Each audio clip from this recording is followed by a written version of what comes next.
Are you struggling with conflict or difficult conversations? Well, today I'm going to share a perspective on this, on how you can work through some of these challenging conflicts or difficult conversations. And if you stay until the end, I have an extra bonus for you then as well. As always, if you want to keep up to date with all the latest podcast episodes and never miss any, you can subscribe to our free weekly confidence newsletter, and you'll also get a weekly tip with that as well. All you got to do is click in the link in the show notes right below this episode. Okay, so for me, I remember being in a place with being terrified to challenge anyone. Like, ask someone for something. I didn't. If one person said something, someone else said the other, and I'd go between two people. It was my absolute nightmare. Particularly in the workplace, it was like I didn't understand what was going on. I'd be like scared of doing anything wrong because I just didn't want people to be upset with me, and I didn't like having difficult conversations, and I was terrified. Now, when I really needed to, obviously, I had to. Okay, and it came from the fear of being disliked, and therefore not feeling like I was enough, therefore not feeling lovable, and therefore that creates a feeling of life or death when you really go into it. And that's what I've certainly discovered. It's crazy how our survival brain works, right? Just some little situations sometimes.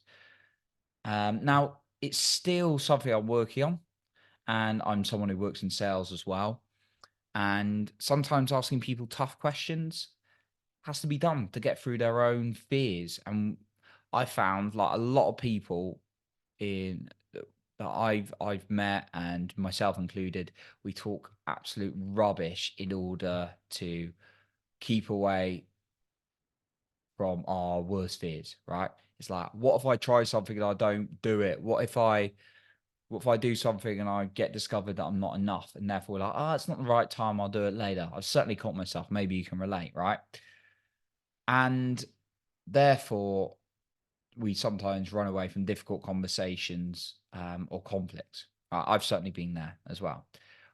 What I found is that we're from a young age. I've certainly been like conditioned for approval, right? And it's made even worse where we are now because of social media and all these kind of things, comparisons. All people are liking my posts, right? And again, it's something I'm still working on. I've got a lot better, but yeah, I obviously create a lot of content, so sometimes I am on social media, right? And it's not saying you should or shouldn't be on there, but I'm just giving you a bit of background as to why we can be conditioned in that way of like trying to get approval from people, and therefore having difficult conversations or conflicts is really, really hard. Now I want to ask you, when you're wanting to move forward or you know what you need to do, yet you're afraid of a difficult conversation, how does it help you? If you're anything like me, it didn't make me feel really good. So here is some short tips that I want to really give you on how to have difficult conversations or work through conflict. Number one, know your boundaries. Now, sometimes things aren't worth it, right? And you can decide this for yourself. I'm not saying what you should and shouldn't tolerate.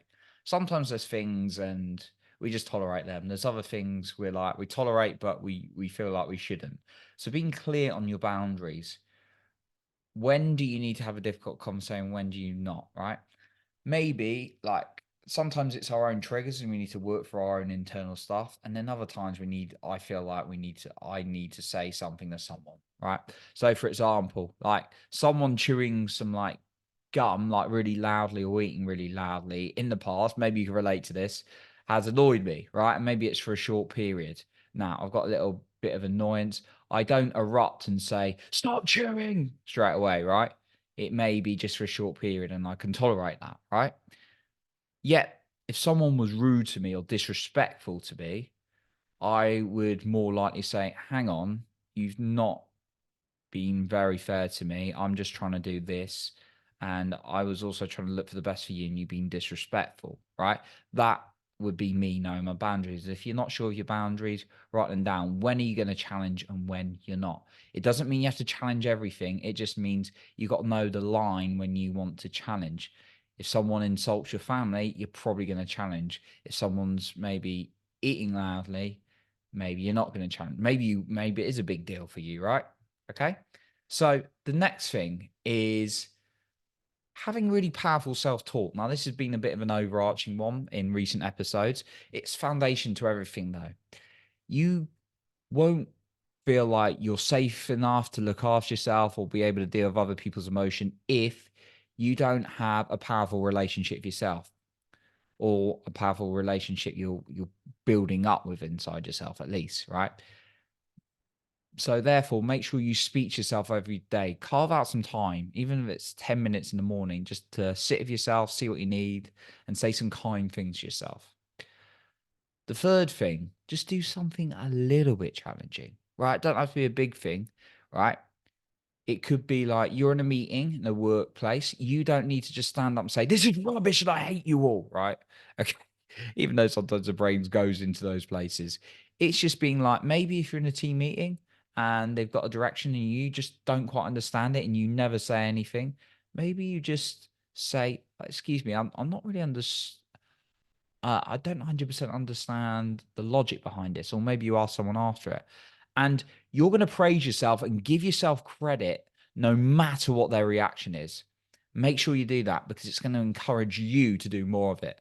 If we rely on external circumstances like people's responses and reactions, then we're always at risk. Yet, if you do something you say you're going to do and you praise yourself for doing it, no matter what the results, then you're truly winning. Okay. So that's what I would say in terms of moving forward with difficult conversations or dealing with conflict. Now, I've got an extra one for you as well. Just before we get onto that, though, I want to mention that if you want to keep up to date with all these episodes, all you got to do is subscribe to our free weekly newsletter. You can subscribe at any time. You can find that linked in the show notes below. My bonus one is very simple, very, very simple. Yeah, probably overlooked and not and forgotten about. Practice in advance dealing with difficult conversations and conflict. If you know it's going to come up, don't just say, "Oh, it's going to probably happen later." Prepare in advance what you're going to say, and then praise yourself and celebrate for doing that because you're more likely to prepare more often as well.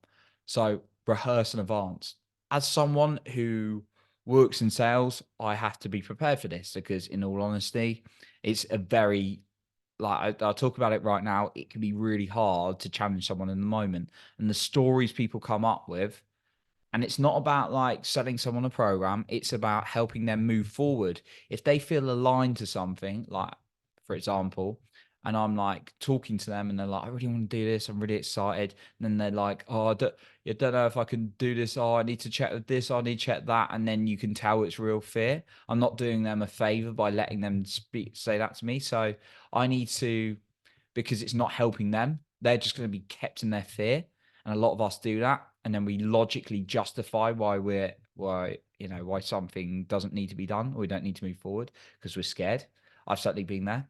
So what you can do in those kind of things is, like I do in those like cool instances, is prepare in advance. What are you going to say? How are you going to handle the situation? And again, if it's challenging, don't expect it to go smooth. Like, just do what you can, learn from it. What else could you do next time? The more you become self aware and learn from your life, the more you're going to grow in confidence as well. So that's what I got for you today. I appreciate you for being here. You're improving other people's lives for being the best you. And remember, you're in control of your own self esteem and confidence.